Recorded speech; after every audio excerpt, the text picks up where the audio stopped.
Lyrical Family Production.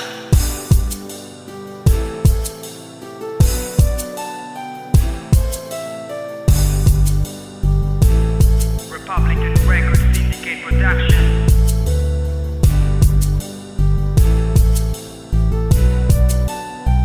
Yo! O bayang Pilipinas, kay dami ng sumakop, ilang dayuhan di na nagdulot ng pagkatakot. Ninakaw ang lahat, mga perlas at ginto. O bayan kung sinilangan, kailan ba to hihinto? At ngayon tapos na nga ang kanilang pang-aalipin. Nag-iwan ng marga na mas matalas pa sa ngipin. Ngayon ay dama natin ang bakas ng pagkagapos. Hanggang ngayon laganap ang gulong hindi matapos. Ilan pa ba ang susunod na magbubuwis ng buhay lang dahil sa pagsunod sa pinapaniwalaang kulay? Dumadanak ang dugo, alat-kalat, hiwa-hiwalay. Pumapatak ang luha ng kanyang inay na hinimatay dahil sa labis na kirot na di naranas sa paglisan ng kanyang anak na naging biktima lang sa tagisan ng mga tumatakbo. Sa inyo tong aking kanta, kailan ba mawawala ang karahasan sa kampanya?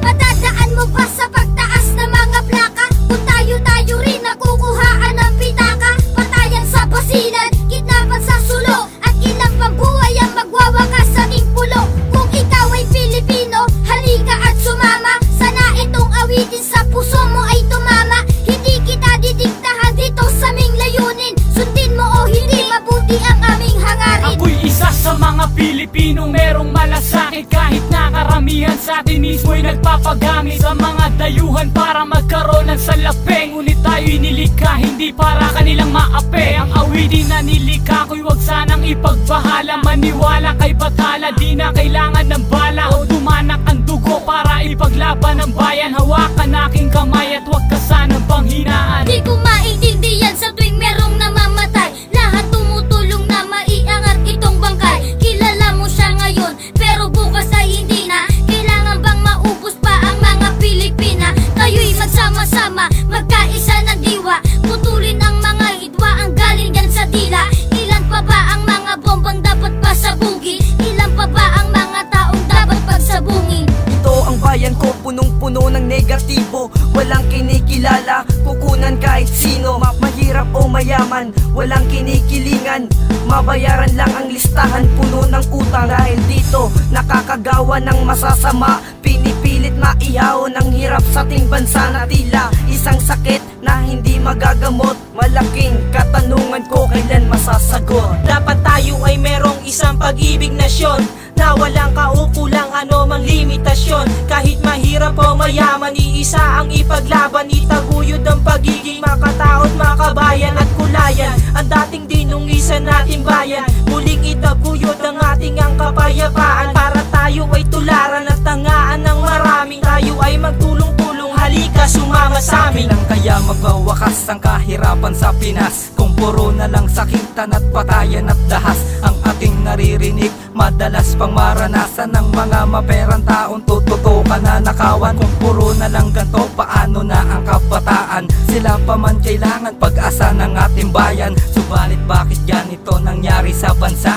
Pilipino'y tatayo pag nasugatan at nadapa. Hinangad ko to nung una pero di ko nakamit. Sa tuwing makikipagsundo ang dami pang galit. Ngunit hangin nagpalit at hindi na nagsungit. Mga naramdamang pait, natabunan ng bait. Ngayon nagkaisa, mga makata na dapat tularan. Lalo sa kabataan ay nagsisilbing huwaran. Ang katulad namin na hangarin ay kapayapaan. Kung mag-aaway lang tayo, walang patutunguhan. Kinabukasan ng Pinas malabo pero aking tanaw. Kung turista ka, pupunta ka ba sa Maguindanao? Umiinit ang ulo ko, pahingi ng yellow at RC. Pag-angat ko ng phone, may sumagot ng hello Garci. Sino bang hindi mapipikon at mapapamura? Kung mali intindi ng hukom sa hudikatura, sabihin mo nang wala sa tema o kahit plastic ako. Ang kapayapaan makikita lang sa papel ko. Bakit ba ang mga hip-hop lagi nagtitirahan? Gumawa ka ng tula, maraming maninira dyan. Pagdating naman sa gangsta, lagi nagbabanatan. Tigilan na ang pag-aaway, tanggalin ang inggitan. Bakit di natin maisip at ating simulan ang halaga ng bawat tao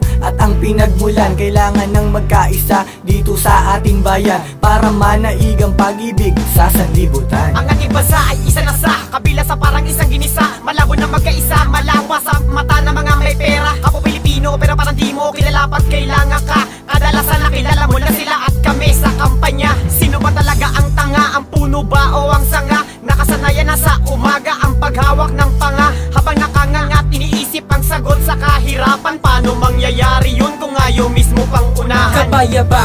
pag-ibig ng isa't isa sa kapwa. Sarili ang pairali ng bawat isa datapwat. Hindi ganon na nangyayari sa akin nakikita. Bagos, puros mga yan at saksakan sa iskinita ang balita. Wala na nagbago sa araw-araw. Masaker sa Mindanao, karumal-dumal na pagbanaw. Wala na bang mararanasang pagkakaisa? Meron pa bang matatamas ang kapayapaan ng bawat isa? Parang wala nang kasagutan, matagal na katanungan. Ng digmaan sa Pinas ay wala nang kalunasan. Marami na ang nasayang pumatak na mga dugo sa lupa ng bansang kalat-kalat ng mga pulo.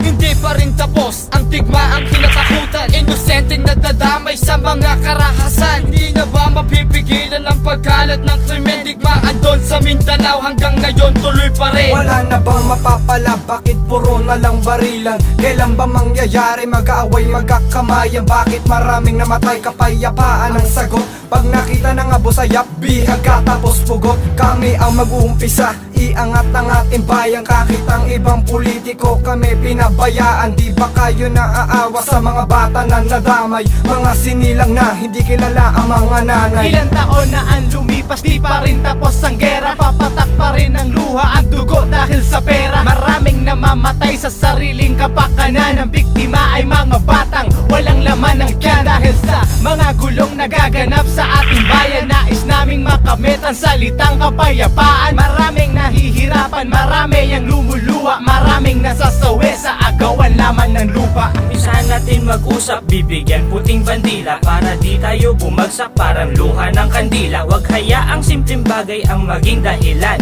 ng batayan na tila wala ng katapusan at kabuluhan. Di natapos kaguluhan, Luzon, Visayas, Mindanao, bawat kapuluan. Problema at kahirapan, sana ngayon malampasan. Ang problema ng mundo'y tila ngayon pasan-pasan. Kung ako ay si Rizal at ikaw ay si Andres, na naisip mo pa ba ang buhay mo ay ibuwes? Maging bayaning Pilipino may tanyag na monumento, ngunit tila nalimutan ng mga dakilang kwento. At ganito aking komento, tanaw ko sa bawat kanto. Labanan sa bawat grupo, ano ba ang punot dulo? Dahil ba sa teritoryo o letra ay di pareho? Bakit di magkaisa kapwa tayo ay Pilipino? Kapayapaan, kailan natin ito makakamit? Kung ang papel ng tao ay palagi ng punit, lagi magkagalit. Sa bawat panig ng mga grupo may balita pasakan. Madadaan ba to sa ganto? Bakit di tayo magkaisa? Ibalik natin sa umpisa, nang sa ganun ang ating Pinas ay hindi maparalisa. Ang bawat isa ay magtulungan, hindi yung puro lang bulungan. Dito sa ating kapuluan, ba't hindi tayo magsulungan?